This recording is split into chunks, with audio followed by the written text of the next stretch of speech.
Comment briser la glace avec les Russes? Salut, привет, c'est Diana. Je suis très contente de te retrouver dans cette nouvelle vidéo où je vais t'expliquer comment on peut briser la glace avec les Russes. Si tu trouves que ce thème est utile et intéressant pour toi, n'hésite pas à mettre le pouce en l'air pour m'indiquer que je devrais faire plus de vidéos de ce genre et abonne-toi à cette chaîne YouTube si c'est pas encore fait. Et alors, on commence à apprendre comment on peut briser la glace avec les Russes.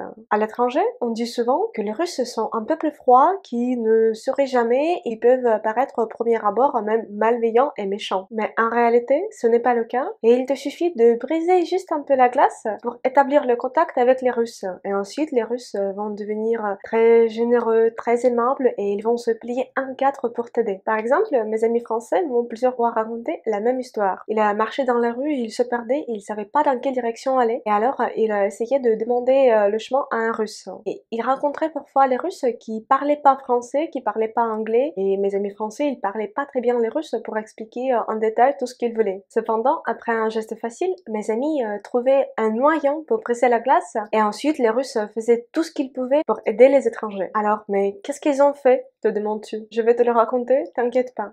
En fait, il suffit de faire sourire un Russe et ensuite il va devenir aimable. C'est au premier abord parce qu'en Russie, c'est parfois même mal vu d'être souriant parce qu'on croit que ce sont les personnes un peu stupides qui sourient tout le temps. Et oui, c'est mal vu en Russie de sourire aux inconnus et quand tu vas aller dans des lieux publics, un magasin, tu vas forcément remarquer que les vendeuses, par exemple, elles sont pas du tout souriantes, elles peuvent t'accueillir avec une mine comme ça. Et toi, tu devrais faire ta commande. Mais en fait, il faut pas t'inquiéter, c'est naturel, c'est dans notre caractère. Même moi, dans la vraie vie, j'avoue, je suis pas toujours souriante, mais avec toi, on se connaît déjà très bien et je peux sourire autant que je veux parce que moi, j'adore sourire. Alors toi, comment est-ce que tu pourrais faire pour établir le premier contact et faire sourire un Russe? En réalité, c'est pas du tout difficile. Il te suffirait par exemple de raconter une blague en russe avec ton joli accent français. Je suis certaine que les Russes vont l'apprécier. Pour t'aider à le faire plus facilement, j'ai créé un cours intensif sur les blagues. Dans ce cours intensif, tu vas apprendre plus de 60 blagues en russe avec leur traduction et explication des mots difficiles. Chaque blague est suivie de sa traduction. Ensuite, je vais te donner une liste de mots qu'il faut retenir de cette blague et je vais t'expliquer des passages difficiles. J'attire une attention particulière sur